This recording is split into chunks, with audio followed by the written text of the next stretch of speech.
Ini adalah Amran. Amran beli kereta 2 minggu lepas dan sekarang kereta Amran tak boleh nak start. Amran pening. Apa salah Amran? Apa dosa Amran? Bukan dosa, tapi masa Amran beli kereta, Amran tak cek betul-betul kereta tu. Amran tengok kereta berkilat sikit, terus letak down payment RM973. Nak genap RM1,000, duit tak cukup sebab baru balik daripada makan Four Fingers. Fast forward sekarang, Amran masih lagi pening. Amran bukan pening sebab tak cek betul-betul kereta. Amran pening sebab Amran tak tahu macam mana nak cek kereta. Siapa kat sini macam Amran? Hari ni kita nak tengok tips-tips yang boleh kita guna sebelum kita pull a trigger and buy a car. Baru, second, recon. Saya pecahkan satu per satu. Jom.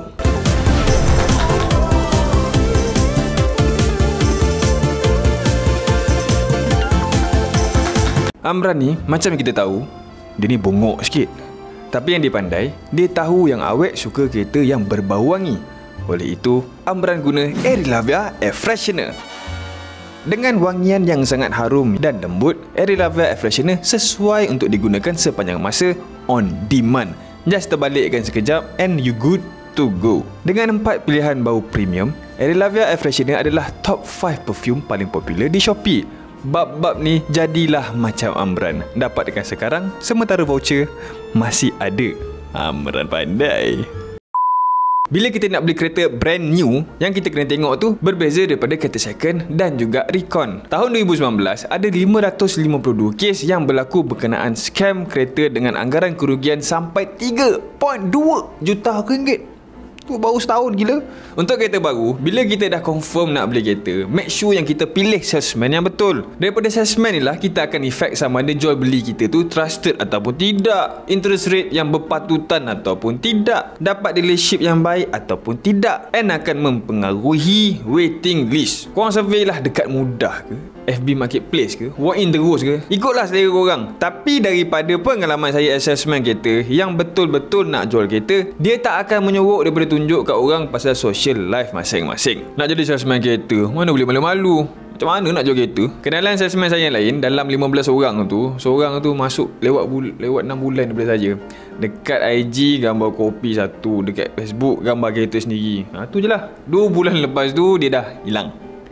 Bawa lagi sekali kan deposit customer. Yang masalah bukan dekat saya, dekat manager lah. Ini bukan tips yang feel proof and proven pun. Namun kita as a customer nakkan security daripada orang yang kita akan serahkan hard earn money kita. Bukan permintaan besar pun untuk kita minta salesman punya transparency. Siapa suruh jadi salesman? Kereta bukan RM5. And then kita cakap pasal dealership pula. Tanya salesman dulu dia dekat dealer mana. Sebab dealership ni yang akan menentukan berapa lama kereta akan dapat. Salesman boleh je nak cakap 2 minggu dapat S50. Tapi hakikatnya salesman bukan ada kuasa pun nak tentukan bila stok nak masuk, bila stok nak keluar. Semua tu anggaran sahaja. Kalau dia ada kuasa macam tu, buat apa dia jadi salesman? Lagi kecil dealer tu punya financial, lagi lambatlah untuk kita dapat kereta. Sebab dealer yang tak ada duit akan sentiasa kena lepaskan stok dengan dealer-dealer yang boleh buat upfront payment kepada HQ. That's why ada orang dapat kereta 8 bulan, ada orang juga dapat kereta yang sama 4 minggu. Susah jugalah kita nak identify sama ada dealer tu kecil ataupun besar. Sebab kalau Pro 2, Proton, Honda, Toyota, yang tu saya boleh tahulah kecil ke besar, dah saya banyak main dalam tu. Tapi bila nak cerita pasal semua brand kereta kan, korang check lah dekat forum ke mana-mana yang pernah discuss pasal dealer ni semua. And interest rate pun akan ditentukan oleh salesman. Bukan nak kata yang salesman yang boleh adjust tinggi rendah ke. Tak. Tapi untuk setiap orang ada gaji, allowance and bank history yang sangat berbeza. Salesman dia akan pilih bank berdasarkan kekuatan gaji and history kita untuk dapatkan interest rate yang paling rendah dekat dalam market. Kalau dia ada bank officer yang favourite, kita lah yang sakit. Sedangkan bank rakyat boleh bagi kita interest yang lebih rendah untuk kita punya case. Tapi salesman tetap nak pilih bank Coop. And jangan nak pandai-pandai pilih bank. Mungkin sebab kita ada akaun kat dalam bank tu, nanti korang sendiri yang rugi nanti kan, kena interest macam gila. Korang pula mengamuk.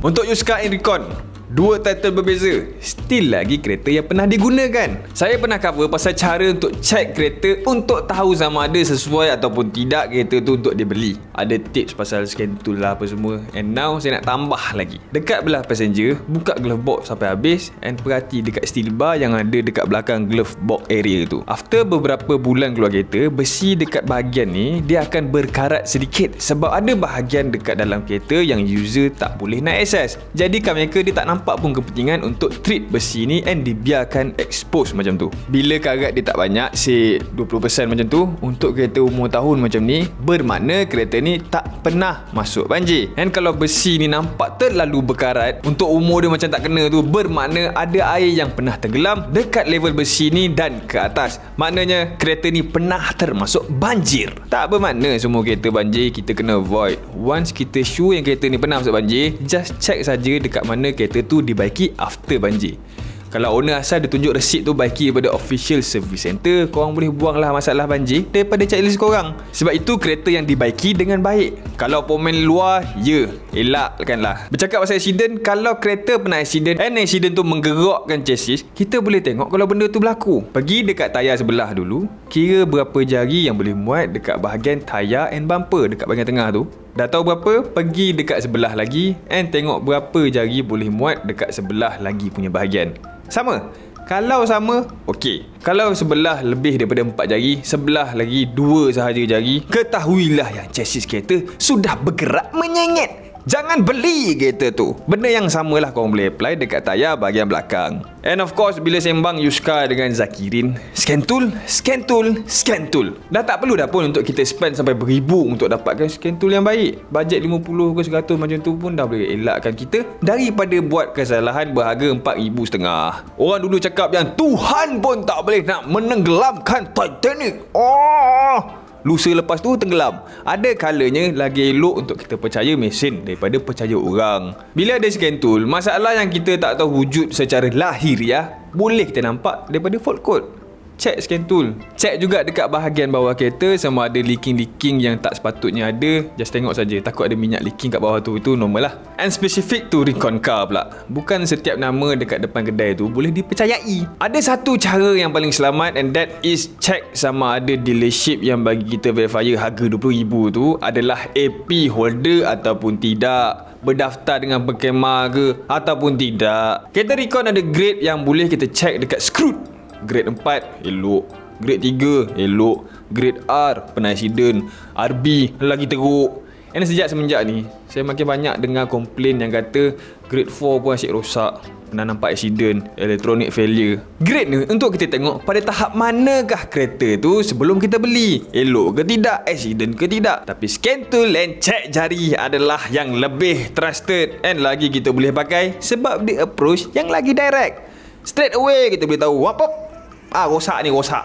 Senang. Itu sedikit sebanyak tips yang boleh kita cerita hari ni. And korang kalau ada cerita-cerita yang kelakar berkenaan jual beli kereta tu, mana tahu nak share dengan kita orang nak tengok juga, share dekat bawah, komen. Terima kasih kerana menonton video ini. Sila subscribe sekarang sebab kalau korang tak subscribe kan terlepas pula video-video lain nanti.